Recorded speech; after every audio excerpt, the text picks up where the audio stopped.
Congo, it's between armies as well. President Kabila has a personal militia of about 15,000 men. Former Vice President Bemba has an army of his own as well. There was reportedly that exchange of fire between them near the Electoral College on Sunday night, and as we've heard, gunfire in Kinshasa on Monday as well.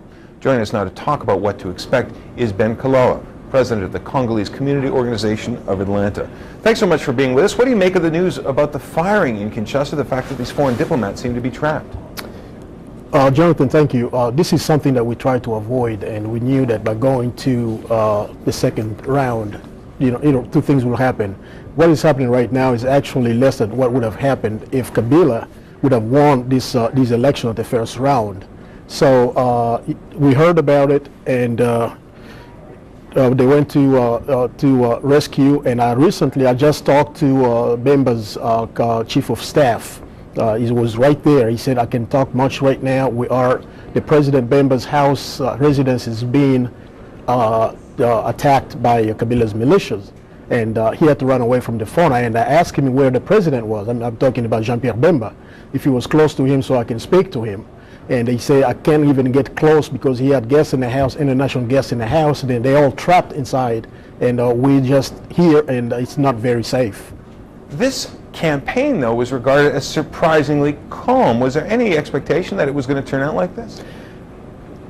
Yes, this is something that could have been prevented. First of all, during the pre-election season, where Etienne Tshisekedi, the leader of the opposition, the oldest opposition in the Congo, UDPS, before the elections, June 30th, I was in Kinshasa.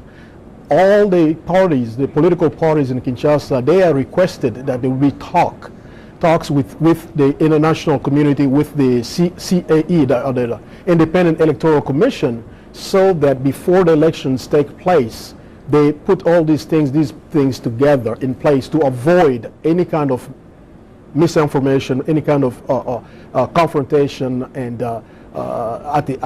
after the election. So this could have been prevented before that, but also the election result, it's not just the gunfire in the capital. The election result also speaks to a kind of cleavage between East and West in the country. How serious is that?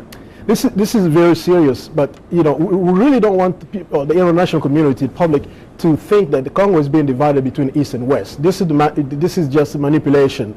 Kabila, I was in Kinshasa, Kabila has no great support in the west part of the Congo.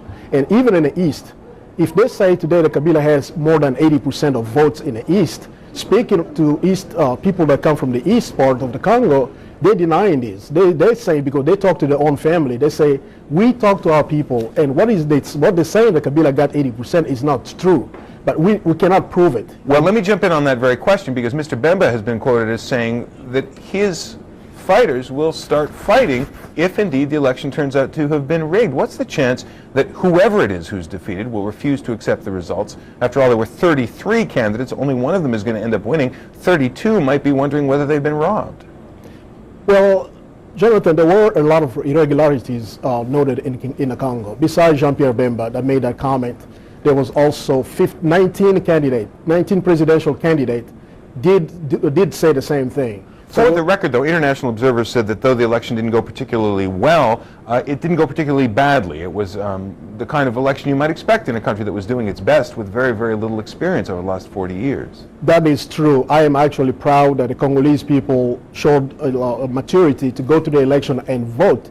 We were expecting, in the worst case scenario, that people would boycott the elections like they did for the referendum in December last year. But Congolese people stood up, calm, went to vote, and I was in Kinshasa again, and I saw that and people voted and it came back home. This is something that people, probably the international community, don't expect. Which justifies the presence in the Congo of foreign military. Absolutely. Now they're going to have to accept the result.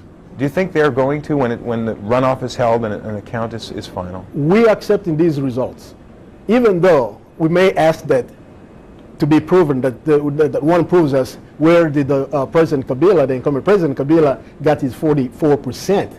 So, but we as Congolese, we are pleased. Any Congolese that I talk to back home and even here, we are pleased that the country, we are going to the second round. And the best will win at the second round. Should that be the case, we're okay with it. Ben Kalala of the Congolese Community Organization of Atlanta, thanks so much for talking with us. Thank you very much, Jonathan.